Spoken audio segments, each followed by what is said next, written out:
Hello friends, चलिए हम बात करने वाले हैं। आज का जो हमारा इम्पॉर्टेंट टॉपिक है वो टॉपिक है एडिशन ऑफ वेक्टर, यानी वेक्टर का एडिशन कैसे करते हैं। इसके पहले इसका एक नॉर्मल पॉइंट ऑफ व्यू समझ लेते हैं कि एडिशन, सब्सट्रैक्शन, मल्टीप्लिकेशन और डिवीज़न, ये जो चार हैं, यानी किसकी किसकी बात कर रहे हैं। हम बात करते हैं एडिशन, सब्सट्रैक्शन, ठीक है, मल्टीप्लिकेशन और डिवीज़न। इसको बोलते हैं ये these are four operators of mathematical operators. ये जो ऑपरेटर्स हैं ये मैथमेटिकल्स ऑपरेटर्स हैं। तो चूंकि हमारे पास फिजिकल क्वांटिटी है तो उन फिजिकल क्वांटिटी को हमें ऐड भी करना होता है, सब्सट्रैक्ट भी करना होता है, ठीक है। उनका डिवीज़न भी देखते हैं कि डिवीज़न एप्लीकेबल है कि नहीं है। तो जब हम स्केलर की बात करते हैं तो स्केलर में क्या होता है कि जो स्केलर क्वांटिटी है तो स्केलर क्वांटिटी में केवल और केवल मैग्नीट्यूड होता है, ठीक है। तो मैग्नीट्यूड होने की वजह से इनका जो एडिशन, सब्सट्रैक्शन, मल्टीप्लिकेशन और डिवीज़न होता है वो नॉर्मल अलजेब्रा के लॉ के अकॉर्डिंग होता है। जैसे हम लोगों ने पढ़ा होगा कम्यूटेटिव लॉ, एसोसिएटिव लॉ, ठीक है। तो इनके अकॉर्डिंग वो क्या होगा, ऐड हो जाएगा। But when we talking about the vector, जब हम वेक्टर की बात करते हैं तो वेक्टर का जो एडिशन, सब्सट्रैक्शन और मल्टीप्लिकेशन होता है वो नॉर्मल अलजेब्रा के अकॉर्डिंग ना हो करके वहाँ पे वेक्टर अलजेब्रा आता है, ठीक है। अब जब वेक्टर अलजेब्रा आ गया, वेक्टर अलजेब्रा आने का भी रीज़न है। वो रीज़न क्या है उसको तो हम समझ ही रहे हैं। उसका जो सबसे मेन इंपॉर्टेंट रीज़न है कि वेक्टर में दोनों चीज़ें होती हैं, ठीक है। मैग्नीट्यूड भी है, मैग्नीट्यूड आपको न्यूमेरिकल फॉर्म, नंबर के फॉर्म में मिलेगा, नंबर और यूनिट्स में है, ठीक है। तो ऑब्वियस बात, जैसे 3 मीटर नॉर्थ है और 5 मीटर साउथ, तो इसको ऐसा नहीं है कि इसको ऐड करके हमने 8 मीटर नॉर्थ साउथ कर दिया, ये पॉसिबल नहीं है, ठीक है। क्योंकि डायरेक्शन भी है और मैग्नीट्यूड भी है, तो हमें डायरेक्शन के अकॉर्डिंग बेसिकली ऐड करते हैं। तो इसीलिए इस यहाँ पे जो अलजेब्रा यूज़ होती है उस अलजेब्रा को हम वेक्टर अलजेब्रा कहते हैं, ठीक है। क्योंकि वो क्या करते हैं, वेक्टर के एडिशन और वेक्टर के मल्टीप्लिकेशंस के लिए यूज़ किए जाते हैं, ठीक है। कि वेक्टर का एडिशन कैसे करेंगे, वेक्टर का सब्सट्रैक्शन कैसे करेंगे, वेक्टर का मल्टीप्लिकेशन कैसे करेंगे। तो इसके लिए जो अलजेब्रा एप्लीकेबल होता है उसी को हम बोलते हैं वेक्टर अलजेब्रा। ये बेसिक कॉन्सेप्ट है, ठीक है। अब कितने तरीके से हम वेक्टर को ऐड कर सकते हैं, तो वेक्टर को ऐड करने के 3 मेन मेथड्स हैं। पहला मेथड है ट्रायंगुलर लॉ ऑफ मेथड, ठीक है, triangle law of addition. Second है ट्रायंगुलर लॉ, लिख लिया। चलिए हम दूसरा सेकंड मेथड करते हैं। जो सेकंड मेथड है वो होता है हमारा पैरेललोग्राम लॉ ऑफ मेथड, ठीक है, पैरेललोग्राम लॉ ऑफ एडिशन। और दूसरा होता है थर्ड वन, पॉलीगॉन लॉ, ठीक है। क्यों है ये भी मैं बताऊंगा। अगर सपोज करो हमारे पास कोई भी दो वेक्टर दिया हो, तो दो वेक्टर दिया हो उसको ऐड करने के लिए हमें जिस मेथड का यूज़ करना होगा वो मेथड होगा ट्रायंगल लॉ, ठीक है। जब हमारे पास दो वेक्टर्स हैं, दो वेक्टर से ज़्यादा हैं, सपोज वी हैव 3 वेक्टर्स, तब वहाँ ट्रायंगल लॉ ना एप्लीकेबल होकर के parallelogram law of vector addition होता है। अब सपोज हमारे पास n वेक्टर है, तो n वेक्टर के लिए हम क्या करते हैं, पॉलीगॉन लॉ ऑफ मेथड, ठीक है, पॉलीगॉन लॉ ऑफ मेथड।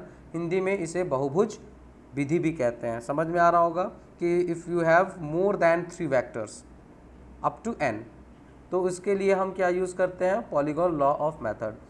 तो आज का जो टॉपिक है, आज हम इसमें पढ़ेंगे triangle law of vector addition, ठीक है।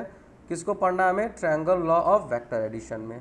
तो ऑब्वियस सी बात है, जैसा कि डेफिनेशन है, डेफिनेशन आपको स्क्रीन पे शो हो रही होगी कि if two sides of the triangle completely represented two vectors both in the magnitude and direction take in the same order, then the third side taken in opposite order represent the resultant of the two vectors both in magnitude and direction। Obvious सी बात है, दो vector है और हमेशा जो तीसरा as होगा वो उसका रिजल्टेंट ही कहलाता है।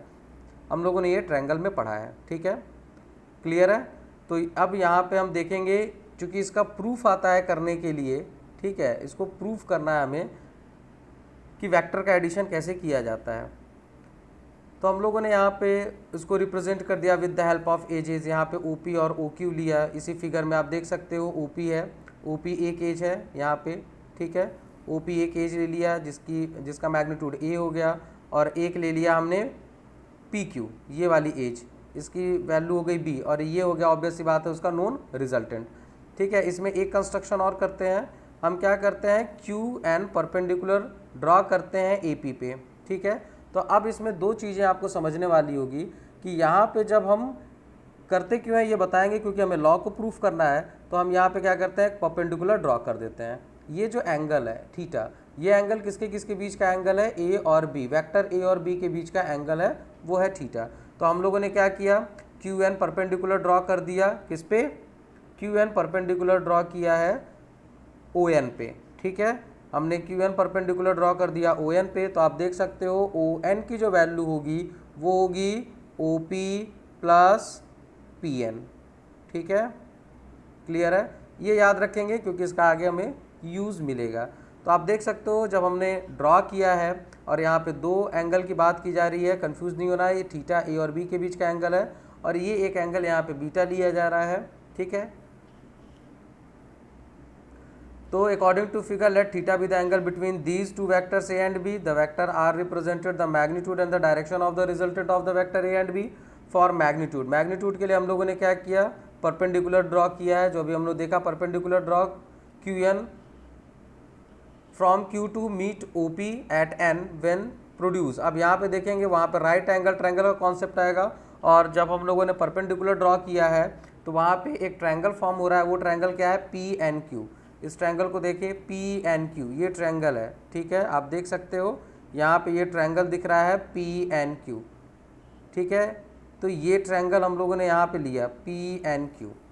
अब इस ट्रायंगल को सॉल्व करने के लिए हमें ट्रिग्नोमेट्री की रिक्वायरमेंट होगी, हम सभी लोगों ने ट्रिग्नोमेट्री पढ़ी है। तो यहाँ पे हम क्या अप्लाई करेंगे, राइट एंगल ट्रायंगल में कॉस थीटा।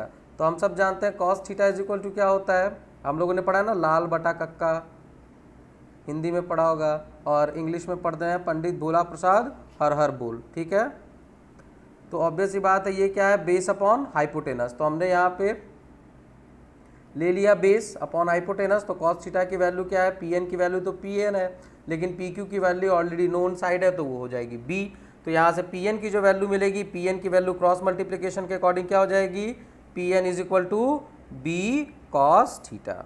ठीक है, सिमिलरली उसी फिगर में जब हम साइन थीटा को लेंगे तो साइन थीटा में क्या हो जाता है, याद है, पी फॉर परपेंडिकुलर। ठीक है, परपेंडिकुलर अपॉन हाइपोटेनस। ठीक है, क्लियर है। तो यहाँ पे हम लोगों ने वैल्यू ली sine theta is equal to Q N upon B, तो क्यू एन की वैल्यू क्या हो जाएगी, बी साइन थीटा। हमें दो इक्वेशन मिल गया, एक मिल गया पी एन की वैल्यू, एक मिल गई क्यू एन की वैल्यू। अब चूंकि यहाँ पे हम क्या यूज़ करेंगे, एक ट्रायंगल लिया हमने क्यू एन ओ। ठीक है, चलिए इस ट्रायंगल की बात करते हैं क्यू एन ओ। ध्यान से देखिएगा फिगर में Q N O, Q N O कौन सा ट्रायंगल ले रहे हैं, हम इस बिगर ट्रायंगल की बात कर रहे हैं क्यू एन ओ। ये एक ट्रायंगल हुआ जिसकी तीन साइड्स होंगी, पहली साइड कौन सी होगी, ओ क्यू, ये साइड है। ठीक है, ये है ओ एन जो बेस है, और ये हो जाएगी क्यू एन जो ऑब्वियस सी बात है परपेंडिकुलर है। ठीक है, तो राइट एंगल ट्रायंगल में हम लोग क्या करते हैं, according to Pythagoras, Pythagoras theorem कहता है कि जो सबसे बड़ी एज होगी उसका स्क्वायर दो अदर साइड की स्क्वायर के सम के इक्वल होता है। ठीक है, तो अकॉर्डिंग टू पाइथागोरस हम क्या करेंगे, यहाँ पे वैल्यू यूज़ करेंगे, वैल्यू क्या हो जाएगी, O Q square is equal to O N square plus Q N square. Is it clear. ठीक है, तो हमने यहाँ पे पाइथागोरस एप्लीकेशन यूज़ किया। ठीक है, जब पाइथागोरस एप्लीकेशन यूज़ करेंगे तो हमें ये वैल्यू मिलेगी, O Q square is equal to O N square plus Q N square. As we know that, हम लोगों ने वैल्यू निकाली, what is the value of O N, O N क्या है, क्योंकि परपेंडिकुलर ड्रॉ करने के बाद वो दो पार्ट्स में डिवाइड हो गया था, तो ओ एन की वैल्यू होती है O P plus P N का होल स्क्वायर। ठीक है, plus Q N square. Is it clear. तो अब यहाँ पे आप क्या करोगे, यहाँ पे ए प्लस बी के होल स्क्वायर का फॉर्मूला अप्लाई कर दीजिए, तो ये वैल्यू क्या हो जाएगी, A square plus B square plus two A B, हम लोगों ने पढ़ा है, यहाँ पे यही हो जाएगा A square plus B square plus two A B, और ऑलरेडी यहाँ पे क्या था, क्यू एन स्क्वायर पहले से ही था। ठीक, इसी तरह से उसी फिगर में हम क्या करते हैं, क्यू एन ओ को जब देखते हैं तो वहाँ पे जो वैल्यू है, वैल्यू सब्स्टिट्यूशन, यानी ओ क्यू की वैल्यू हमको आर सब्स्टिट्यूट करना है, ओ पी की वैल्यू ए सब्स्टिट्यूट करना है, और पी क्यू की वैल्यू बी सब्स्टिट्यूट करना है। तो अब देखो ये है इक्वेशन नंबर 4, क्योंकि हम किसी को भी इक्वेशन बाय इक्वेशन सॉल्व करेंगे। और ये जो स्क्वायर वाला फॉर्मूला था ये था इक्वेशन नंबर 3, ठीक है, ये इक्वेशन नंबर 3 है, ये इक्वेशन नंबर 4 है। क्लियर। अब हम किसका यूज़ करेंगे, जितने भी हमने इक्वेशन यूज़ किए हैं, यानी हमने इक्वेशन 1 2 3 4, अब आप क्या करोगे, फाइनली सबकी वैल्यू सब्स्टिट्यूट कर दीजिए इक्वेशन 3 में। तो इक्वेशन 3 में जब आप वैल्यू सब्स्टिट्यूट करोगे तो यहाँ क्या हो जाएगा, R square is equal to A square plus B cos theta का होल स्क्वायर प्लस ऑब्वियस सी बात है क्या होगा, ए डॉट बी। तो ए डॉट बी यानी डॉट प्रोडक्ट में हम लोगों ने क्या पढ़ा, ए बी कॉस थीटा। तो यहाँ पे वैल्यू क्या हो जाएगी, 2ab cos theta plus B sine square theta. तो आप देख सकते हो यहाँ b cos स्क्वायर थीटा, दोनों को ओपन कर लो तो यहाँ हो जाएगा b square cos square theta और ये क्या हो जाएगा b square sine square theta. Common ले लेंगे तो b स्क्वायर कॉमन ले लेंगे तो क्या बचेगा, cos square theta plus sign square theta जिसकी वैल्यू होती है 1। वैल्यू सब्स्टिट्यूट कर देंगे, वैल्यू सब्स्टिट्यूट करने के बाद यहाँ पे आप देख सकते हो आपको वैल्यू क्या मिलेगी, R square is equal to A square plus B square in bracket this one plus 2ab cos theta. मैंने बताया था कि हम b स्क्वायर कॉमन लेंगे तो ये वैल्यू बचेगी, इसकी वैल्यू होती है 1, हम लोगों ने ऑलरेडी पढ़ रखा है, ठीक है। तो यहाँ से जो आपको वैल्यू मिलेगी वो R square is equal to क्या मिल गई, A square plus B square plus 2ab cos theta, ठीक है। तो ये आर स्क्वायर है। अब इसका क्या करेंगे, स्क्वायर रूट निकाल दीजिए दोनों साइड का, लिख लीजिएगा taking square root on both side. Now value R becomes under root A square plus B square plus 2ab cos theta, equation 5, ठीक है। This gives the magnitude of the resultant of the vectors. ये क्या देगा आपको, magnitude देगा resultant of the vector का, ठीक है। क्लियर है। तो जब भी कभी पूछेगा तो हमें इसी फॉर्मूले का यूज़ करना पड़ता है जब हमें रिजल्टेंट निकालना होगा। अब सपोज आपके पास कोई वेक्टर दिया हुआ है ए और बी, कोई भी दो वेक्टर दिए हुए हैं और आपको थीटा की वैल्यू दी हुई है तो हम वहाँ पे रिजल्टेंट फाइंड आउट कर सकते हैं। तो ये है ट्रायंगुलर लॉ ऑफ मेथड। इसमें कुछ पॉइंट्स हैं जिसको हमें समझना पड़ेगा।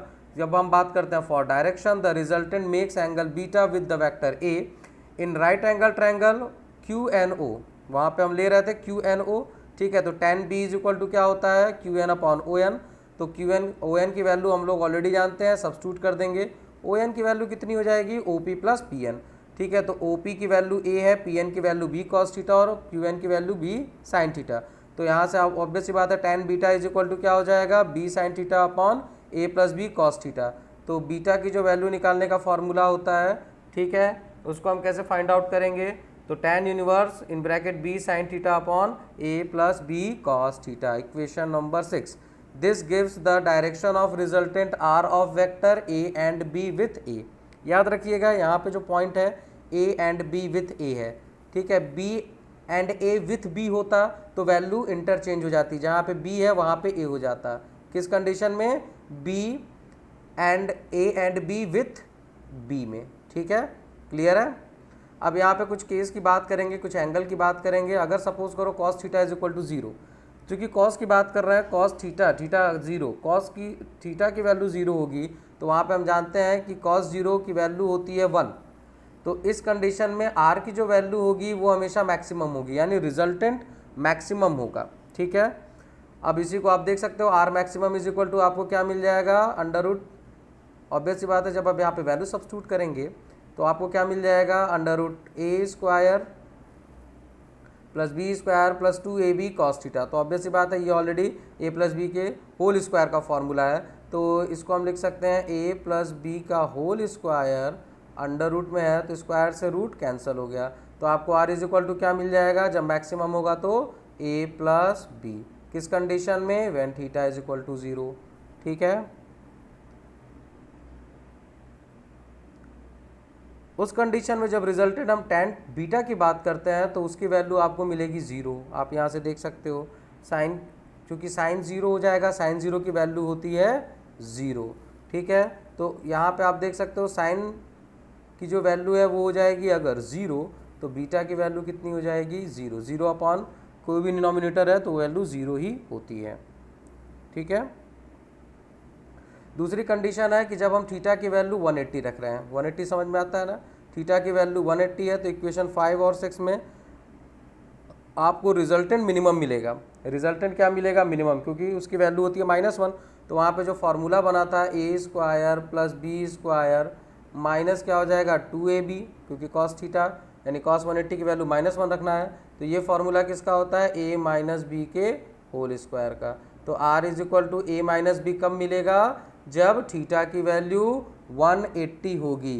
ये याद रखेंगे कि जब थीटा की वैल्यू 180 होगी तब r आपका रिजल्टेंट होगा वो मिनिमम होगा, ठीक है। और उस कंडीशन में भी हम क्या लेते हैं, tan बीटा की जो वैल्यू होती है वो होती है 0, ठीक है। केस थर्ड की बात करेंगे, जब आपकी थीटा की वैल्यू 90 है, क्लियर है, उस कंडीशन में जो रिजल्टेंट होता है वो क्या हो जाएगा √p² प्लस q²। क्यों, क्योंकि cos 90 की वैल्यू 0 होती है, तो आपको केवल यही वैल्यू मिलेगी रिजल्टेंट में, और वहाँ पे आप देखोगे tan b की जो वैल्यू मिलेगी वो मिलेगी q/p, ठीक है। तो अगर आपको ये वीडियो अच्छी लगेगी तो चैनल को सब्सक्राइब करिए, कमेंट करिए, ठीक है। जो नेक्स्ट वीडियो हमारा होगा वो होगा पैरेललोग्राम लॉ ऑफ मेथड पे। Thank you.